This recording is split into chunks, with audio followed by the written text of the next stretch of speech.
The UK has always had a complicated and tense relationship with the Middle East, but one thing has remained constant. We've always supplied them with some of our biggest weapons. Nowadays it's Dubai, approaching the end of the modern day rose gold rush, with 240,000 Brits currently living there, which is the equivalent of about 1 in 8 people from Essex, which, to be fair, is probably about right. The internet will tell you everyone is moving to Dubai, and they're all constantly eating weird sludgy chocolate in air-conditioned mega palaces, admiring Tom Cruise strapped to the top of the Burj Khalifa like some sort of crushed velvet lampshade or a salesman of the week bell. But the thing is, less people are moving there than you think. They're just really, really loud about it. More people are moving to Germany every year, but why aren't we seeing loads of expat social media posts captioned "In mein Lieblingsbeach Club mit der lads bruv"? In short, why do we hear so much about Dubai? Surely the good people of LinkedIn wouldn't just chat a load of absolute shit.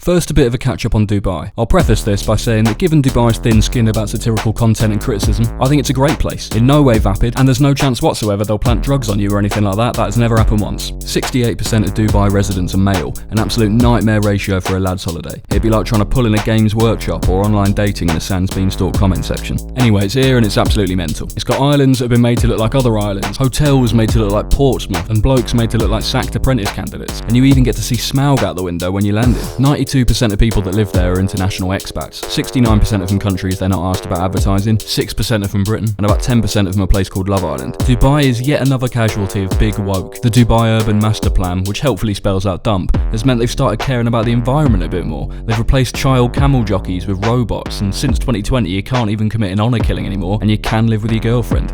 Point is, they're changing. And look, I get why people are leaving the UK, Bevo lives here. And I get the appeal of Dubai as well. You'll save loads of money, you'll earn loads of money, you'll spend loads of money, you'll see loads of money, and you know what? Fair play. I would love some more money. Speaking of which, today's video is brought to you by this guy Joe, who paid me £3.60 to sponsor the video. Joe supports Liverpool and has a sensible yet creative haircut. Joe wants to shout out the Tillystone pub in Gateshead. The first person to use code ThisGuyJoe in the comments section gets a free drink of their choice on the Wetherspoons app.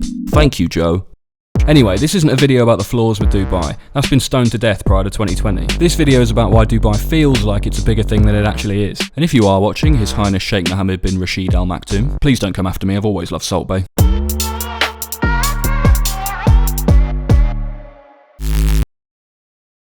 Look, Dubai treated the 2020s like it was some kind of Burger King rebrand, just lobbing money at the Castatawi to show everyone how chock full of whoppers it was. And eventually, it paid off, because in 2024 they said tax-free income 3 times in front of a mirror, and Wayne Lineker appeared and opened an ocean beach. Dubai fucking loves influencers, and obviously you're meant to respect local customs when you're out there, dressing modestly, covering your shoulders and knees, especially at religious places. But fortunately they'll make an exception for arse cheeks if you've got over 10,000 followers, which is why at the 2025 1 billion followers summit, they promoted the Golden Visa, which slots nicely in your wallet between a Nando's black card and a PLT gift card. It's costing them 30 million quid, aiming to attract 10,000 influencers. Step 1 is leaving a load of teeth whitening strips on the Manchester Airport runway. There's also the other way aspiring Instagram models are allegedly making money out there, being taken to and then they cover the bed in all over them, which actually looks a lot like Dubai chocolate.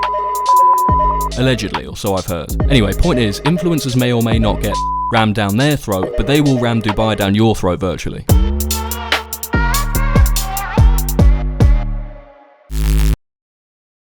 It's full of fucking estate agents, mate. The opportunity to shout about tax avoidance on LinkedIn is going to attract estate agents quicker than a discount on VO5 wet look. Since 2019, the number of estate agencies in Dubai grew from 1,200 to nearly 8,000. It's like they whacked a cloning machine at the entrance to an All Saints or something. And sure, there are loads of normal people who've moved out there to do teaching or engineering or aviation, but they're not the people you're hearing from saying, "Welcome aboard Emirates flight EK0082 Dubai, bruv. I actually don't pay any tax like you mugs." No, you're hearing it from estate agents, because they've created this weird cyclical issue where they're sold on the idea of moving to Dubai for a commission-only sales job, and then they have to sell people on the idea of also moving to Dubai so they can actually live there themselves. It's like a snake eating its own tail, or a tattoo of a snake eating its own tail. But 80% of people who take these commission-only jobs end up shit in the bed in the first 6 months anyway. So much like the actual gold rush, the real winners of the rose gold rush are the people supplying the miners with tools to dig for gold they often never found. And if they get lucky, great, they probably will have a nice life. And if not, fuck it, we'll just head to Mossbros with a big net.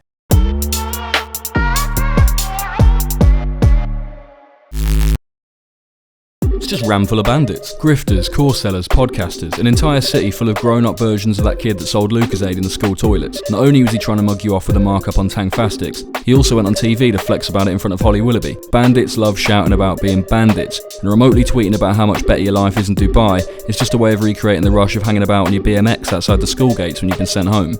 Prior to the 2020s, Dubai just wanted anyone through the door, so they had pretty much no advertising standards authority. This anti-neek policy directly caused an influx of GCSE business students who couldn't get on the Aldi grad scheme. It's the only way they could continue to mug kids of their parents' money while continuing to not be taxed on it. Do a search for Move to Dubai on Twitter. Pretty much every bio will have a blue tick, some kind of mention of crypto or a vague reference to building. Again, there are people who move to Dubai for healthcare, construction, whatever, but they're not creating bullet point threads on Twitter about how soon you'll be able to buy an A-class with a Bosch coin. In short, you hear about it so much because if you didn't, they wouldn't be able to take your cash. Speaking of your money, I'd like to take a second to promote my new Patreon, because I've just bought a Velvetizer and I've run out of sachets and I don't want to fund that myself, that'd be fucking mental. Anyway, they're all money grabbers and we don't like that around here.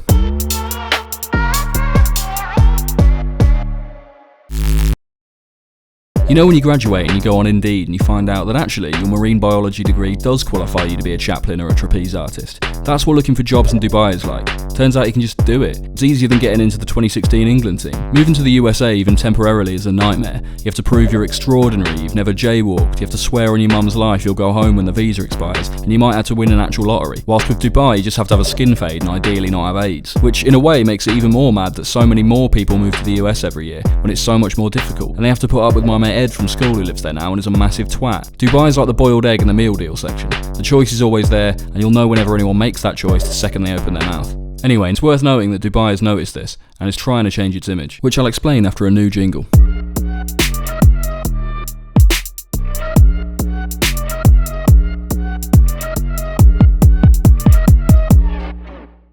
In the last few years, Sheikh Mohammed bin Rashid Al Maktoum realised that actually he'd probably ran out of things to say about car raps at various Ushuaia pop-ups, and that it isn't really much fun listening to Joel Corry when being gacked up carries the risk of a firing squad. So there's been this big pivot in the marketing to try and get up the UK immigration rankings in the last few years, which is why all those laws I mentioned earlier have changed as part of the dump plan. Basically, they've got the estate agents and the grifters locked down, and now they're trying to figure out who else they want, and they're a bit all over the gaff. They've got adverts of people with confusing, possibly double-barreled names kicking about in a souk. They're leaning away from glamour and towards seemingly pistachio and Zac Efron, but whether it shakes off the old reputation remains to be seen. I think it's fair to be sceptical about how welcoming it all is. It's not that long ago that somebody got arrested over there for calling someone a horse on Facebook. Speaking of which, I should probably park this here because I'm definitely not welcome at the Wild Waddy water park anymore.